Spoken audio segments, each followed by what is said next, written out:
So now we talk about a little bit about what is maybe a jurisdictional water.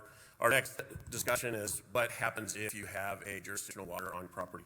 So I'm going to talk about the Corp of Engineers regulatory authority and permitting. The definition of waters in the United States, that's primarily for the Clean Water Act. The Corp of Engineers does have another permitting authority, and that's Section 10 of the Rivers and Harbors Act of 1899, which the Corps administers permits for work in, over, or under, or affecting navigable waters in the United States. Under Section 10, navigable waters in the United States are those subject to the ebb and flow of tide, which would be the ocean waters, territorial seas, and those waters that have been historically used, currently used for interstate or foreign commerce. These section, we call them Section 10 waters, are defined, and here you'll see the list of Section 10 waters in North Dakota, which is Missouri River, including Lake Sac and Lake Wahi, and the Yellowstone River, and so on.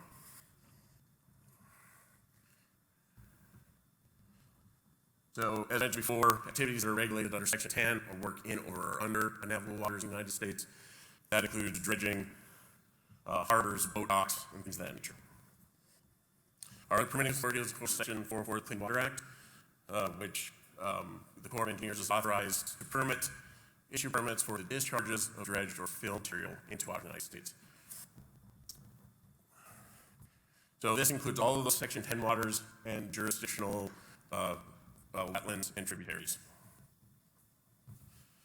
So that for a permit to be required in the United States, you must have a discharge or fill. So this could be filled for roads, riprap, bank stabilization, mechanized land clearing, meaning nosing the soil, pushing it around. Some activities that can occur in waters in the United States that do not require a permit are excavation only, as long as that material is removed and placed in a non-wetland area or non-water area. Pilings, placed in Section 404 waters.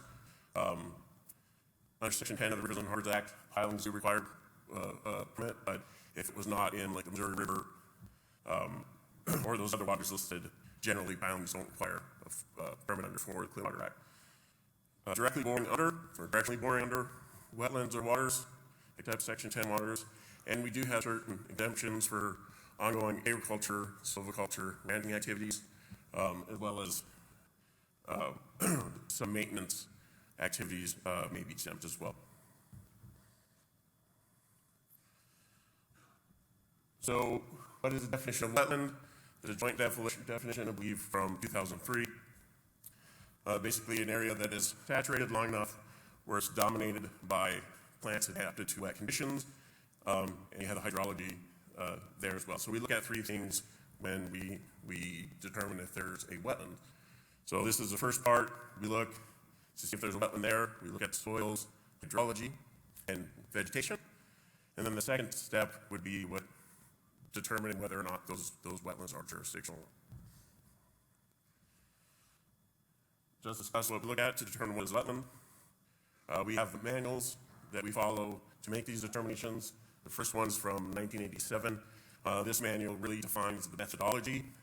And then there were, in mid-2000s, regional supplements were created to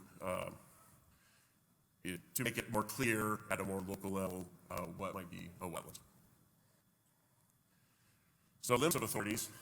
This is a simple diagram when we talk about Section 10 of the Rivers and Harbors Act.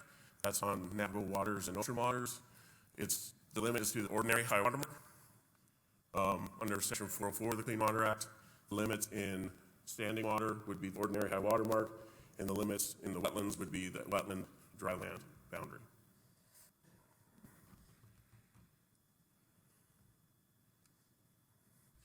So permits, if you have jurisdictional water and there's a discharge to fill, you may require a permit. Depending on the size of your impact, it will depend on the permit types.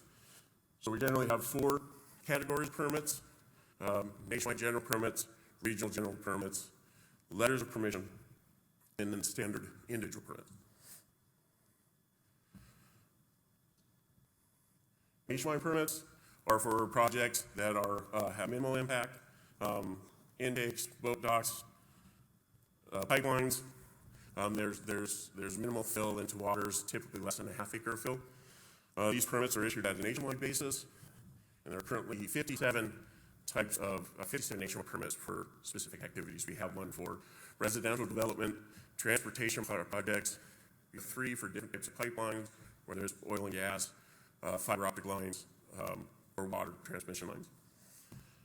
Typical processing time is about 45 to 60 days. On average, permit timeline here in North Dakota has been around 20 days. That's when we receive all the information that we need to do our evaluation. Regional general permits, similar to the nationwide permit, but they are developed at a more localized level. So we currently have some regional general permits specific to North Dakota. One are for some boat ramps and docks, and they also have a permit for emergency responses to flood events. We're hoping to have more here in the future. This just helps, expedite some permitting and lessens the review. These are valid for 5 years, and then we go for a reissuance process. And then we have typical processing time is again 45 to 60 days. On average, in North Dakota, it's been 20. We have our standard individual permits. Those are our larger projects. Typical processing time is 90 to 120 days. This involves public notice period, soliciting comments, addressing comments, and doing environmental documentation. Other permits, we have the letters of permission, and these are for minor projects only within Section 10 waters. So there can't be discharge of fill, but for example, if there was some dredging on the Missouri River, you may qualify for a LOP. Or certain, if there's large water intakes, that could be a nationwide permit, but that could be an LOP as well. So during our evaluation, we look at 3 things: avoidance of water impacts, wetland impacts. First, if you can avoid, minimize those impacts, and then potentially the need for compensatory mitigation to offset those impacts. So compensatory mitigation could be restore, create, or enhance another wetland, or use what's called mitigation bank and inland fee. Unfortunately, I don't think we have enough time to go into all of those, but I'm going to be sticking around here for a little bit after the presentation. Compensatory mitigation, if the nationwide permit program, if a project involves less than 1/10 of an acre of loss of wetlands or waters, or less than 3/100th of an acre of stream bed impacts. If it's less than that, compensatory mitigation is generally not required.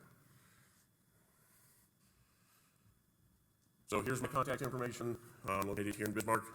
If you have any other questions, please feel free to reach out. And I think we have a little time for questions.